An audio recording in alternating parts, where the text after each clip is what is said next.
नमस्कार बंधुरा आमी संचिता केमन आছেন আপনারা সবাই आशा করছি আপনারা প্রত্যেকে ভীষণ ভালো আছেন। আজ আমি দুপুরের লাঞ্চে তৈরি করেছিলাম শীতের স্পেশাল নতুন আলু দিয়ে তৈরি লাল লাল ঝাল ঝাল চিকেনের ঝোল, যা সাদা গরম ভাতের সঙ্গে খেতে অসাধারণ লাগে। তো আসুন দেখে নিন আজকের এই চিকেনের ঝোলের রেসিপিটি। এখানে আমি চিকেনগুলোকে পরিষ্কার করে ধুয়ে জল ঝরিয়ে নিয়ে নিয়েছি। আর এখানে নিয়েছি নতুন আলু, আলুগুলোকেও খোসা ছাড়িয়ে ভালো করে ধুয়ে নিয়েছি। আর এখানে লাগবে একটি বড় সাইজের টমেটো, কিছু কাঁচা লঙ্কা, আদা, রসুন আর কিছু পেঁয়াজ। এবার চিকেনে দিয়ে দেব স্বাদ মতো লবণ, দেব 1 চামচ হলুদ গুঁড়ো, দেব 1 চামচ জিরের গুঁড়ো, সামান্য ধনে গুঁড়ো আর দিয়েছি হাফ চামচ কাশ্মীরি লাল লঙ্কার গুঁড়ো। আর এখানে দিয়েছি কিছুটা সরষের তেল।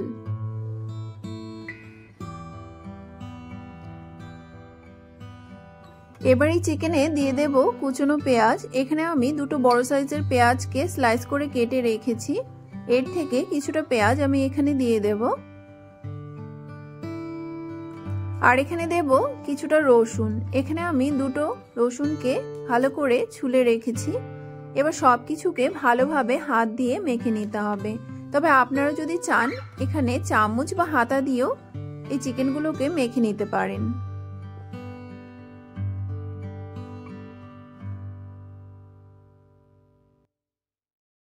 এখানে চিকেনগুলো মেখে নেওয়া হয়ে গেছে।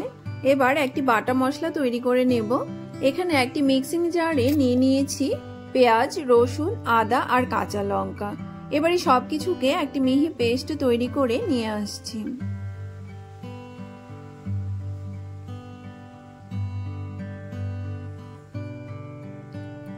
এখানে পেস্ট তৈরি করা হয়ে গেছে। এবার এই বেটে রাখা মশলাকে এই চিকেনের মধ্যে দিয়ে আবারও ভালো করে মেখে নিতে হবে। এবার এতে দিয়ে দেব কেটে রাখা টমেটো, দিয়ে সবকিছুকে আবারও ভালো করে মেখে নিতে হবে।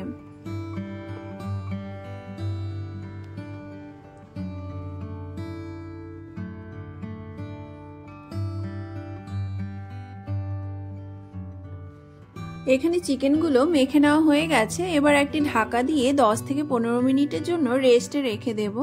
আর এইদিকে গ্যাসে একটি কড়াই বসিয়ে দিয়েছি। কড়াই গরম হয়ে গেলে এতে দিয়ে দিয়েছি কিছুটা সরষের তেল, দিয়ে ধুয়ে রাখা আলুগুলোকে দিয়ে দিয়েছি। আর এতে দিয়েছি সামান্য লবণ আর হলুদ গুঁড়ো, দিয়ে ভালো করে আলুগুলোকে ভেজে নিতে হবে। এখানে আলুগুলো লাল লাল করে ভেজে নেওয়া হয়ে গেছে। আমি একটি পাত্রে নামিয়ে নিচ্ছি।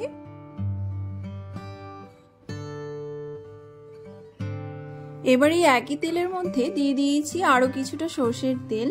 তেল গরম হয়ে এলে এতে দিয়ে দিয়েছি কিছুটা গোটা গরম মশলা।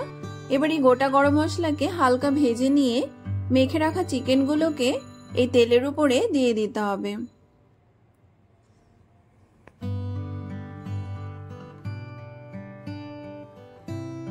এবার গ্যাসের ফ্লেমকে বাড়িয়ে 4 থেকে 5 মিনিট এই চিকেনগুলোকে একটু ভেজে নিতে হবে।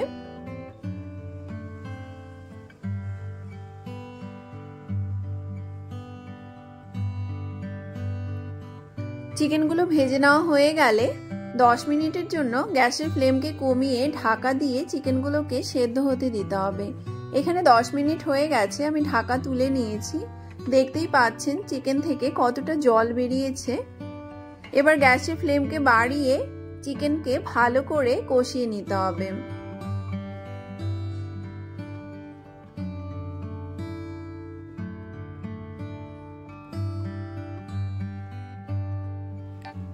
এখানে চিকেনগুলো প্রায় কষানো হয়ে গেছে। এই সময় ভেজে রাখা আলুগুলোকে এই চিকেনে দিয়ে দিয়েছি।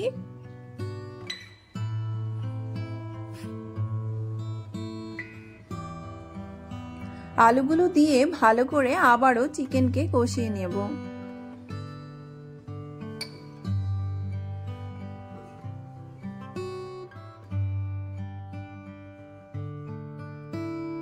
10 থেকে 15 মিনিট গ্যাসের ফ্লেমকে বাড়িয়ে চিকেনগুলোকে কষিয়ে নিলে চিকেনের থেকে যে জল বেরিয়েছে সেই জল শুকিয়ে আসবে আর সুন্দরভাবে চিকেনের থেকে তেল ছেড়ে আসবে, তখন বুঝে যাবেন চিকেন কষানো হয়ে গেছে। এখানে আমার চিকেন কষানো হয়ে গেছে। আমি এবার এতে পরিমাণ মতো জল দিয়ে দেব ঝোলের জন্য, তবে আমি এখানে গরম জল ব্যবহার করছি। এবার সুন্দরভাবে সবকিছুকে মিশিয়ে নিতে হবে। সবকিছু মিশিয়ে নেওয়া হয়ে গেলে গ্যাসের ফ্লেমকে বাড়িয়ে ঝোল ফুটিয়ে নিতে হবে। এখানে আমার ঝোল ফুটে এসেছে। আপনারা যতটা গ্রেভি খেতে পছন্দ করেন ততটা ঝোল রাখবেন। আমি এখানে ওপর থেকে দিয়ে দিয়েছি 5টা চেরা কাঁচা লঙ্কা আর সামান্য গরম মশলার গুঁড়ো দিয়ে আবারও সবকিছুকে ভালোভাবে মিশিয়ে নিচ্ছি। এখানে আমার চিকেনের ঝোল প্রায় হয়ে এসেছে। আর 1 থেকে 2 মিনিট ফুটিয়ে নিলেই চিকেনের লাল লাল ঝাল ঝাল ঝোল একদম তৈরি হয়ে যাবে সার্ভ করার জন্য। এখানে আমার লাল লাল চিকেনের ঝোল একদম তৈরি হয়ে গেছে সার্ভ করার জন্য। তো বন্ধুরা, এই শীতে নতুন আলু দিয়ে যদি চিকেনের লাল লাল ঝোল খেতে চান তাহলে এই রেসিপিটি ট্রাই করতে পারেন। এটি গরম ভাতের সঙ্গে অসাধারণ হয় খেতে। আপনাদের যদি আমার এই চিকেনের রেসিপিটি ভালো লেগে থাকে তাহলে আপনারা অবশ্যই একবার ট্রাই করবেন। আমার চ্যানেলটি যদি আপনাদের ভালো লেগে থাকে তাহলে আমার চ্যানেলটিকে সাবস্ক্রাইব, লাইক, কমেন্ট এবং শেয়ার করতে ভুলবেন না যেন। দেখা হবে আবারও কোনো নতুন রেসিপির সঙ্গে। এতক্ষণ আমার ভিডিওটি দেখার জন্য আপনাদের অসংখ্য ধন্যবাদ। ভালো থাকবেন, সুস্থ থাকবেন। ধন্যবাদ।